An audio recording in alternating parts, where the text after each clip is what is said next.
Gold trusted gold buyers మీరు తాకట్టు పెట్టిన బంగారాన్ని విడిపించి ఈ రోజు ఉన్న మార్కెట్ ధరకు కొనబడను.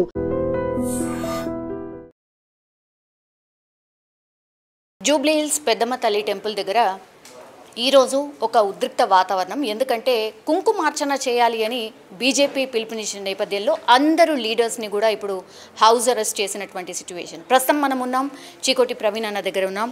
అన్న ఫస్ట్ ఐ థింక్ మిమ్మల్ని అరెస్ట్ చేస్తారనుకుంటా. అంటే మరి ప్రభావితం చేస్తాం కదా, మంచి పనులు నచ్చాయి కదా. సో మంచి చేసేటోళ్ళకి సమాజ్ కాదు, వీళ్ళకి మంచి చేస్తారు. మరి హిందుత్వంని ప్రభావితం చేయగలుగుతారు. మరి ఈయన మాట్లాడే మాటలు జనాలకు ఎక్కుతాయి అని చెప్పి ఫస్ట్ మన మీదే ప్రయత్నం చేస్తారు. ఎందుకు తీసుకున్నారు ఈ కాన్సెప్ట్? అంటే లైక్ కుంకుమార్చన ఎందుకు? మొన్ననే కదా మీరు ఆల్రెడీ బోనాలు తీసుకుపోయారు, ఈరోజు కుంకుమార్చనకి పిలుపు. మా గుడి అక్కడ అయ్యే వరకు ఏదో రకంగా ప్రోగ్రామ్స్ పెడుతూనే ఉంటాం, వివిధ కార్యక్రమాలు పెడుతూనే ఉంటాం. మీరు ఎంత ఆపుతారో చూద్దాం. ఇవాళ ఆపుతారు, రేపు ఆపుతారు, ఎన్ని రోజులు ఆపుతారు. ఇవాళ 1000 మంది, 500 మంది, 2000 మందిని ఆపుతారు. రేపు 2 లక్షల మంది వస్తే ఆపగలుగుతారా? ఆపలేరు కదా. ఇవాళ మా గుడిలో మా హక్కుల గురించి పోరాటం చేస్తే మమ్మల్ని అక్రమ కేసులు పెట్టి అరెస్ట్ చేస్తారు. మరి ఇలా కాంగ్రెస్ ప్రభుత్వ వైఖరికి ప్రజలు చూసి సిగ్గుపడుతున్నారు. ఎట్లా అంటే డివిజన్ తీసుకొచ్చే ప్రయత్నం ఒకటి జరుగుతోంది. హిందువులందరూ ఒకవైపు, మిగతా వాళ్ళందరూ ఒకవైపు అనేది ఏదైనా కాన్సెప్ట్ తీసుకుని డెఫినెట్గా హిందువులు అంతా ఒకవైపే ఉంటారు, మిగతా వాళ్ళు ఒకవైపే. కాంగ్రెస్, బీఆర్ఎస్ మా హక్కుల గురించి మా పోరాటాలు జరుగుతూనే ఉంటాయి, మమ్మల్ని తొక్కే ప్రయత్నం చేస్తూనే ఉంటారు. కానీ ఔరంగజేబే వచ్చి పోయినాడు. ఇవాళ ప్రజలలో చైతన్యం వచ్చి హిందుత్వాన్ని కాపాడుకోవాలంటే వీళ్ళేమో కొట్టుకపోతారు. సునామీ, హిందుత్వం అనే సునామీలో కొట్టుకపోతారు. కొంచెం గుడికి సంబంధించి ఎక్కడ ఏదొచ్చినా సరే బీజేపీ ఇట్లా గద్దల్లాగా వాలిపోతుంది అనేది కూడా మీ మీద ఉన్నటువంటి. మేము గద్దలమేమో కానీ మీరు రాబందులు. ఇవాళ మీరు వచ్చి గుళ్ళపై దాడి చేస్తే మేము రక్షించుకుంటున్నాం మా ధర్మాన్ని. ఇవాళ హిందూ దేశం అండి ఇది, మెజారిటీ హిందువులు. మరి మాకు మనోభావాలను కించపరిచే హక్కు ఎవరిచ్చారు? గుళ్ళని ఎట్లా కూలగొడతావు? 70-80 సంవత్సరాల నుంచి ఉన్న గుడిని. మరి రోడ్డుపై వేరే మతాలకు సంబంధించి ఎన్నో మస్జిద్లు ఉన్నాయి, చర్చిలు ఉన్నాయి, మరి అవన్నీ కూలగొడుతున్నావా?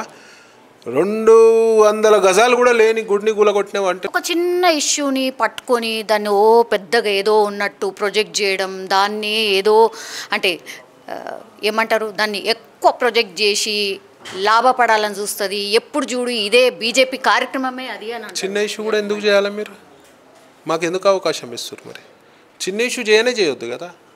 మీ ఒళ్ళు మీరు దగ్గర పెట్టుకుంటే మాకేం పని? మీరు వచ్చి గుళ్ళు కూలగొడితే మరి ఎవరు రావాలి? కాంగ్రెస్లో ఉన్న హిందువులు రారు, ఎందుకంటే వాళ్ళకి పదవులు ముఖ్యం. బీఆర్ఎస్లో ఉన్న హిందువులు రారు, వాళ్ళకు కూడా పదవులు ముఖ్యము. సెక్యులర్ పార్టీలు, వాళ్ళకి ముస్లిం ఓట్స్ ముఖ్యం. మరి ఎప్పుడు బీజేపీ ఎందుకు రావాలి?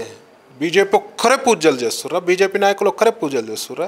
బీజేపీ నాయకులు ఒక్కరే పండుగలు చేసుకుంటారా? బీజేపీలో ఉన్న నాయకులే హిందువులా? మరి ఇలా ఎంతోమంది మంత్రులు, ఎమ్మెల్యేలు, మాజీ మంత్రులు, మాజీ ఎమ్మెల్యేలు ఉన్నారు కదా వేరే పార్టీలలో. మరి మీరు హిందువులు కాదా? గుళ్ళ దగ్గర దాడులు జరిగితే రారా? సెక్యులర్ మాటలు మాట్లాడతారు కదా మీరు. సెక్యులర్ మాటలు మాట్లాడినప్పుడు అన్ని మతాల్ని గౌరవిస్తామంటారు కదా. మరి మా హిందూ మతాన్ని ఎందుకు గౌరవిస్తలేరు? ఇప్పుడు గవర్నమెంట్కి మీరు ఒక డిమాండ్ పెట్టారు, చెలో 200 గజాలు అని. గవర్నమెంట్కి సంబంధించిన డిసిషన్స్ అంత తొందరగా కావు కదా, ఓపిక ఎందుకు పట్టట్లేదు అంటే చెప్పండి. మీరు 1 నెల రోజులు ఆగండి అని, 2 నెలలు ఆగండి అని చెప్పండి. గవర్నమెంట్ డిసిషన్స్ అంత తొందరగా అన్నప్పుడు అర్ధరాత్రి గుడి డిసిషన్ ఎట్లయిందండి? గుడిని డెమాలిష్ చేసే డిసిషన్ ఎట్లయిందండి? గుడి కూలగొట్టి విగ్రహాన్ని ఎత్తుకపోయే డిసిషన్ ఎట్లయిందండి? అది కూడా డిలే కావాలి కదా. ఎందుకైతలేదు? అంటే చిత్తశుద్ధి హిందువుల పట్ల ఒక రకంగా ఉంటుంది వీళ్ళ చిత్తశుద్ధి, ముస్లింల పట్ల ఒక రకం. వాళ్ళకు అనుకూలంగా ఉన్నాయి ఫటాఫట్ అయిపోవాలి, మాకు అనుకూలంగా కావాలంటే టైం టేకింగ్ ప్రాసెస్. మీరే అర్థం చేసుకోండి. కోట్ల మంది మనోభావాలకు సంబంధించిన విషయము చిన్న విషయం కాదు, ఇమీడియట్గా ఎమర్జెన్సీ విషయం.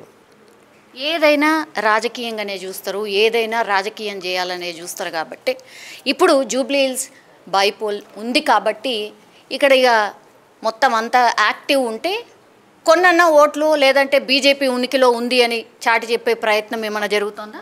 ఇందులో కూడా రాజకీయం. గుడి ఎవడ కూలగొట్టమన్నాడు? మేము చెప్పినామా గుడి కూలగొట్టమని? మీరు గుడి కూలగొడితే మేము వచ్చినాం.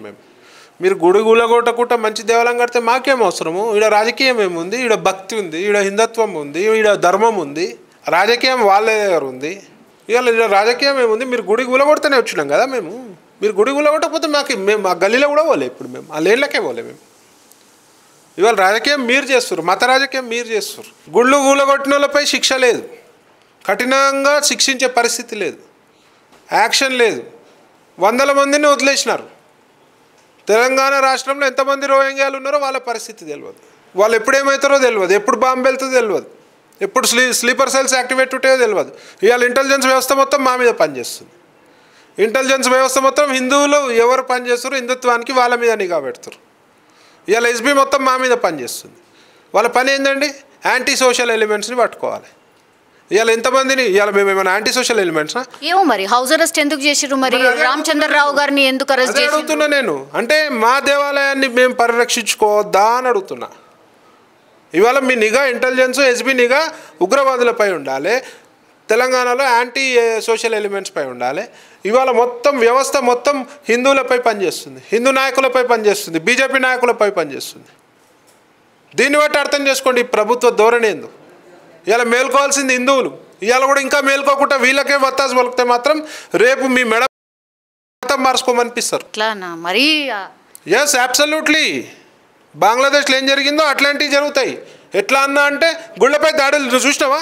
గుడిపై విగ్రహాన్ని వచ్చి తన్ని వన్పై ఎంత శిక్ష చేశారు. ఇలా గవర్నమెంట్ వచ్చి ఎంత డేర్ ఉంటే గుడి తీసేస్తారండి. దీన్ని బట్టి ఇది జరగదనేది ఏం లేదు. ఐక్యమత్యం రానైనా బుద్ధి లేని హిందువులారా, ఐక్యమత్యంలో లేకపోతే రేపు మీ ఇంటిపై దాడి జరిగినప్పుడు కూడా ఎవ్వడు రాడు. ఇలా గుడిపై దాడిని నాపై దాడిగా అనుకోవాలి, మనపై దాడి అనుకోవాలి. ఇవాళ ఫిజికల్ ప్రజెన్స్ అవసరం. ఇవాళ పిలుపునిచ్చినప్పుడు లక్షల మంది వస్తే ప్రభుత్వం మెడలో ఉంచగలుగుతానే కానీ మన హిందుత్వం ముందుకు సాగదు, మన హిందుత్వాన్ని కాపాడుకోలేదు. Thank you.